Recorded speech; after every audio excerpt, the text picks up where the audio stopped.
الحمد لله حمدا كثيرا طيبا مباركا فيه كما يحب ربنا ويرضى. أشهد أن لا إله إلا الله وحده لا شريك له، وأشهد أن محمدا عبد الله ورسوله. وبعد.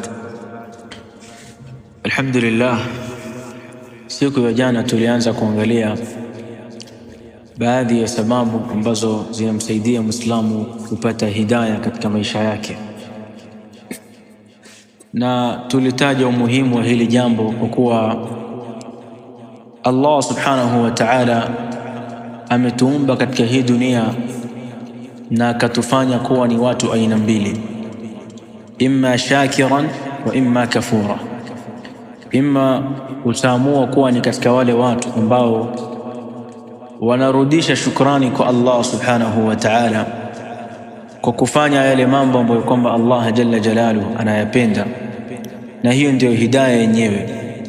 Ama wale ambao kwamba watakuwa wamechagua barabara ya mbaya, barabara ya watu ambao kwamba watakuwa ni wenye kupinga neema ya Allah subhanahu wa ta'ala, mtu yoyote ambaye kwamba atakuwa katika hidayah, manake atakuwa katika hii group ya kwanza ambayo Allah subhanahu wa ta'ala amesema imma shakira. Na hizi sababu tunazisoma ili tulazimiane nazo, tuwe katika hawa ashakirin ambao Allah subhanahu wa ta'ala amewataja. Jana tuliangalia sababu ya kwanza kuweza kupata hidayah, na sababu ya pili, sababu takriban 4. Tukiendelea kusonga mbele, miongoni mwa sababu za mtu kupata hidayah katika maisha yake, almuhafadha ala salawat, kulazimiana na hizi swala ambazo kwamba mtu anaswali. Mtume sallallahu alayhi wa ala alihi wasallam siku moja aliwauliza masahaba zake, maonaje lau anna nahran min babi ahadikum, maonaje ikiwa mtu mbele ya mlango wake kuna mto, kuna river imepita ndani ya mbele ya nyumba yake, ila akitaka kutoka kwenda kwa kazi yake anaingia katika ile maji anakoga, na akirudi kadhalika anakoga. Qala yaghtasilu fiha kulla yawmin 5 marrat, kila siku anakoga mara 5 ndani ya ule mto. Hal yabqa min daranihi shay, je, katika mwili wake kutabakia uchafu wote? Masahaba wakasema la yabqa min daranihi shay. Ama nyinyi mwasemaje? Mtu anaoga kwa siku mara 5, mwili wake unaweza kuwa na uchafu mara 5 unakoga kwa siku? Ikiwa sisi pengine tu ubidi unaoga usubuhi na jioni na saa zote unakaa smart, kaifa bi shakhsin yaghtasilu kulla yawmin 5 marrat, kila siku anakoga mara 5? Masahaba wakasema la yabqa min daranihi shay. Mtume sallallahu akamwambia fadhalika mithlu as-salawati al-5, hivyo ni mfano wa hizi swala 5, yamhu Allahu bihinna al-khataya, Allah subhanahu wa ta'ala anamfutia mtu makosa kupitia hii swala. Mtume sallallahu asema as-salawatu al-5 katika hadithi yake ndefu, mwisho akasema mukaffiratun lima bainahunna idha ijtunibat al-kaba'ir, kama mtu akiswali swala hii kisha ukija tena kusali swala nyingine, Allah subhanahu wa ta'ala anafuta ile makosa umefanya between swala hii na nyingine. Falidhalika al-ikthar min as-salah was-salawat al-5 ni miongoni mwa sababu za mtu kusimama katika hidayah. Allah jalla jalaluhu anasema inna as-salata tanha 'anil fahsha'i wal munkar, sala inamzuia mtu kufanya machafu. Ndio maana ulama alayhim rahmatullahi ta'ala wasema, ukiona sala yako haikuzuii kufanya machafu, basi rudi uitizame vizuri sala yako, maybe kuna problem katika sala yako. Pengine unasali hujakamilisha tahara, unasali ukiwa huna khushu', unasali ukiwa hujakamilisha ile vigezo za sala ambayo kwamba inatakikana. Fala budda Muislamu ajitahidi kutekeleza hii sala yake. Na miongoni mwa mambo ambayo kwamba anasaidia katika hizi ya salawat al-mafruḍa ni mtu kukithirisha nawafil, kukithirisha kusali sala za sunna, ikawa ni ba'diyya ama ni qabliyya. Hizi zinailinda ile sala yako. Mtume sallallahu alayhi wa ala alihi wasallam yasema awwalu ma yuhasabu bihi al-'abdu yawm al-qiyamah as-salah, jambo la kwanza atakalohesabiwa nalo mja yawm al-qiyamah ni sala yake. Sala yake ikiwa imekamilika, basi mambo yake yote itakuwa imekamilika. fa in saluhat saluha sairul a'mal, mambo yote itakuwa sawa. Lakini ikionekana katika swala yake kuna mapungufu, kuna makosa, kuna mapungufu kidogo, Allah subhanahu wa ta'ala atawaambia malaika wake, undhuru hal li abdi min tatawwu'in, tizameni, je, huyu mja wangu ana swala zile za nafila, swala za sunna. Hizi swala za sunna zina replace ile pahali ambayo kwamba imepungua ndani ya swala ya faradhi. Na sisi swala zetu ndio hii, ukisimama tu katika swala tayari ushaanza kukata barabara, ushaingia isli, ushatoka. Imamu anatoa salamu, hata ukumbuki anasoma nini kwa swala, khushu' haiko. Sasa hii ndio swala yetu, hii ndio swala itakulinda na maasi, hii ndio swala itakulinda na machafu. Na wakati tu unaiswali, shetani alikutawala kuanzia mwanzo wa swala mpaka mwisho wa swala. Fala budda muislamu ajitahidi kutekeleza hii ibada kama itakikanavyo na kukithirisha kuswali swala hizi za sunna. Hii itakuwa ni sababu ya Allah subhanahu wa ta'ala kumuongoza katika maisha yake. Lakini miongoni mwa sababu kadhalik za muislamu kupata hidayah katika maisha yake ni kujaribu na kujitahidi kusoma Qur'an, kujitahidi kufunua kitabu ya Allah subhanahu wa ta'ala, al-Qur'an. Ibadallah, hii Qur'ani Allah jalla jalaluhu ameileta kwetu ikiwa ni shifaan wa rahmatan wa hudan. Isifie Qur'an utakawa, sifa yoyote nzuri inaingia kwa Qur'an. Qur'ani ni tiba, Allah subhanahu wa ta'ala ameita. Wewe una maradhi, una matatizo, una dhiki katika maisha yako, rudi katika Qur'an. Solution ya matatizo ni Qur'an. Itizame hii Qur'an, isome hii Qur'an, usikose time ya kusoma Qur'an. Sisi tuna time ya kila kitu, tuna time ya kila kitu, mpaka time ya kuangalia FIFA pia tunayo, si ndio? Mtu anaweza kuamka usiku akatizama zake FIFA, lakini huyu akakosa time ya kusoma Qur'an.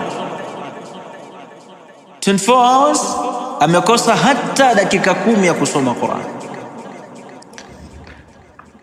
Kisha huyu ataitoa wapi hidayah katika maisha yake?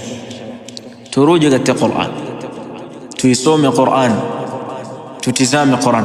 Huyu ndio rafiki ambaye kwamba kuketi na yeye hauchoki kusoma Qur'an, ila kama moyo wako utakuwa uko na maradhi. Sasa turudi tusome Qur'an, ujitathmini mwenyewe. Je, hiyo hali ambayo kwamba uko nayo na huo umri ambao kwamba uko nao, unaridhika wewe kuwa haujui Qur'an? Unaridhika wewe kuwa Qur'ani mpaka leo ikifunuliwa pahali kusomwa hauna pahali imamu akisoma unaelewa?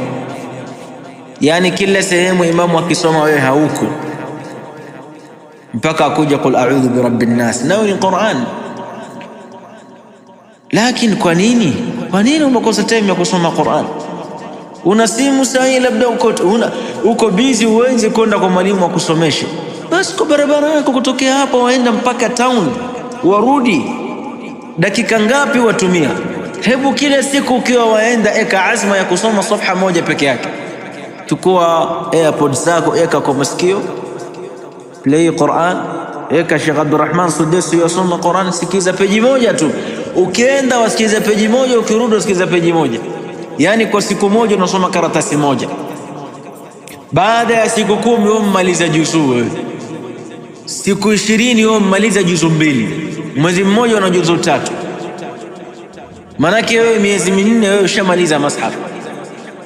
Lakini hii mahesabu Muislamu hana kwa akili yake, kwa sababu shaghalatna dunia. Na unaweza ukawa na temu ukashika simu yako ukatizama kila kitu kwa simu, ama ukasikiliza mambo mengine ila Qur'an. La, tumesoma katika ayati hapa ndani ya Qur'an, shaitani alichukua hii ahadi kutupoteza sisi binadamu. Hataki sisi tuwe katika hawa waja shakirin. Qala wala tajidu aktharahum shakirin. Alikula kiapo kwamba jamaa lazima niwapoteze ili apate kampani kuingia katika moto, na tukienda yaumul qiyama atawasaliti jamaa yake, atawaambia bana, mimi wewe ushawahi kuniona wewe, mimi ninakuja, ushawahi kuniona mimi ninakuja kukupoteza wewe kwa hii dunia, mbona nisingizia mimi shetani amenivuta ama. Wahakadha. Fala budda Muislamu akithirishe kusoma Qur'an. Lakini miongoni mwa sababu, wa biha nakhtimu al-yawm au ba'daha, katika mambo ambayo kwamba anamsaidia Muislamu kupata hidayah katika maisha yake ni tarku al-maasi wa tauba ila Allah azza wa jalla. Muislamu kujitahidi kuachana na maasi. Kimbia maasi kadri uwezavyo. Kwa nini tunasema kadri uwezavyo? Kwa sababu kullu ibn adam khata, hakuna binadamu ambaye kwamba hana makosa. Sasa kila mtu anakosea, kila mtu anakosea. Maneno ameyasema Rasulullah kitambo kwamba kila binadamu anakosea. Walihadha Mtume akatuambia, wa khairul khata'in at-tawwab, wa bora ambao kwamba unakosea ni yule mtu ambaye kwamba akikosea anakumbuka kwamba ako na Mola wake, yafaa arudi kwake amuombe msamaha.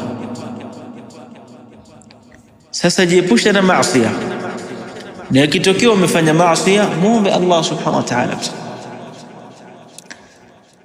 Sote tukosea, lakini katika hili la pili ndio ambalo kwamba limewafanya as-salihin, wale waja wema, kuwa juu. Man yadhunnu anna as-salihin bina dhulum, nani ambaye kwamba nadhani kwamba ati watu wema hawafanyi madhambi? Watu wema wanafanya madhambi. Kwani Allah subhanahu wa ta'ala alipoteremsha hizi aya za kutoa haddi ya mzinifu, ziliteremka zama gani? Az-zaniyatu waz-zani zilikuwa zama gani? Qur'an ilikuwa teremka zama gani? Sinzama masahaba ridwanullah ta'ala alayhi. Kwani si kuna masahaba walizini ama mjui? Si wako masahaba walifanya? Mwanamama anaenda kwa Rasulullah sallallahu alaihi wasallam akiwa yuko na mimba, anamwambia, ya Rasulullah, asabtu haddan, mimi nimefanya jambo ambalo kwamba linaniwajibisha mimi nifanyiwe haddi ya Rasulullah. Yalitokea haya, lakini kilichowafanya wakawa ni bora ni nini? Ni kwamba pale mtu alipokosea alikumbuka kwamba ana Allah, afanye tauba. Na hii kitu ndo ambao kwamba sisi tunachelewa. Ukishafanya dhambi hii, ukafanya dhambi hii, ukafanya dhambi hii, mpaka sasa unakuwa na madhambi mingi, umejisahau, hujafanya tauba. Muislamu ukipata uwezo, si ukipata, jitahidi daily umuombe Allah subhanahu wa ta'ala, imsah dhunubaka qabla an tanam, qabla hujalala muombe Allah subhanahu wa ta'ala kusamehe madhambi. Fanya tauba kabla hujalala. Unaamka siku umekuwa mpya, hauna tena kosa lingine, kwa sababu lazima tutakosea. Sasa ukisahau ukakosea leo kidogo, mara umepita pahali ukatukana mtu, mara umepita pahali ukasengenya mtu, mara umepita pahali ukadhulumu kidogo, mara umetizama kinyimbo kidogo kwa TikTok. Maana yake huwezi kuscroll TikTok alafu kisha usikutane na nyimbo kidogo, utakutana na nyimbo. Mara unaweza kuchukuliwa kidogo, uangalia auratu, umetoka astaghfirullah, umefanya zako tauba, umefuta madhambi yako, na hakadha. Fa at-tauba ila Allah ta'ala. Na jambo la mwisho ndugu zangu katika imani ambalo linamsaidia Muislamu kupata hidayah ni talabul ilm ash-shar'i, kujitahidi kusoma. Una uwezo wa kupata wakati wa kusoma, nenda usome. Wala usikue na ile akili ambayo utasoma paka. Jitahidi usome. Kadri mtu anapokuwa na ilmu kubwa ndio kadri anavyozidi kumjua Mola wake. Ukijua adhamat Allah, ukijua ukubwa wa Allah subhanahu wa ta'ala, itakuwa ni sababu ya kukuzuia kumuasi, itakuwa ni sababu ya kumuogopa. Walihadha qila min zaman, wa kayfa attaqi ma la adri ma attaqi. Watakum abudu Allah, na humjui Allah jalla jalaluhu. Watakum abudu Allah ala jahl. Hii ni dini al-Yahud, hii ni dini al-Nasara, dini ya Manasara. Walikuwa wanamwabudu Allah ala jahl. Lakini Muislamu la budda an yaqra wa la budda an yataallam. Wala sikuje mtu akakwambia wacha mambo ya kusoma. Kusoma ndio amri ya kwanza ambayo Allah ameileta ndani ya huyu ulimwengu. Fajtahid qadra al-imkan, jitahidi uwezavyo kutafuta ilmu. Sawa sawa, una uwezo wa kusoma, nenda usome muda wowote uwezao. Bali Mtume sallallahu alayhi wasallam ameeleza mtu unapokuwa katika talabul ilm anahesabika fi sabilillah. Man salaka tariqan yaltamisu fihi ilman sahala Allahu lahu bihi tariqan ila aljanna, Allah tamsahilishia njia kwenda peponi. Fatalabul ilm ayuha alikhwan, Kusoma ni miongoni mwa sababu kubwa ambayo kwamba itasaidia Muislamu kupata hidayah, kwa sababu atajua mambo mengi ambayo kwamba Allah subhanahu wa ta'ala anamtaka, na kadhalika ataweza kusaidia jamii yake. Unajua, tizameni wale watu ambao wanaleta mabadiliko makubwa katika ulimwengu, lazima atakuwa na ilmu, amesoma. Shekhe katika mji wako leo, yule shekhe katika mji wako ambao wewe mwenyewe leo ukipata problem yoyote unamfuata, jiulize ama angalia, tizama biography yake, utakuta ni mtu ambaye kwamba amesoma. Sasa kama kweli unataka kusaidia watu, soma. Ile ilmu yako itakusaidia wewe na itasaidia watu. Jamii iko na dhiki nyingi na matatizo mingi, labda tupate watu ambao kwamba watakuwa wanaiongoza hii jamii. Na watu haiwezekani wakawa wajinga. Mjinga hawezi kuongoza, labda kuwe mtu ambaye kwamba yuko na ilmu, na ilmu ambayo kwamba ndani yake iko na ucha Mungu. Si ilmu ambayo kwamba mtu anataka kusoma ili aonekane yeye ni msomi. Si ilmu ya mtu ambaye kwamba anataka kusoma apate sifa za watu. Si ilmu ambayo kwamba mtu anataka kusoma ili afanye majadiliano na watu. La, bali ilmu ambayo kwamba mtu anasoma anataka kuondoa jahili katika nafsi yake na kwa watu wengine. Falidhalika, hizi ni miongoni mwa sababu ambazo kwamba zinamsaidia Muislamu kupata hidayah katika maisha yake. Nasallallahu ta'ala an yahdana siratal mustaqim wa an yusliha qulubana wa a'malana wa yaj'alna min ibadil muhtadin. Wa sallallahu ala sayyidina Muhammadin wa ala alihi wa sahbihi ajma'in. Wassalamu alaykum wa rahmatullahi wa barakatuh.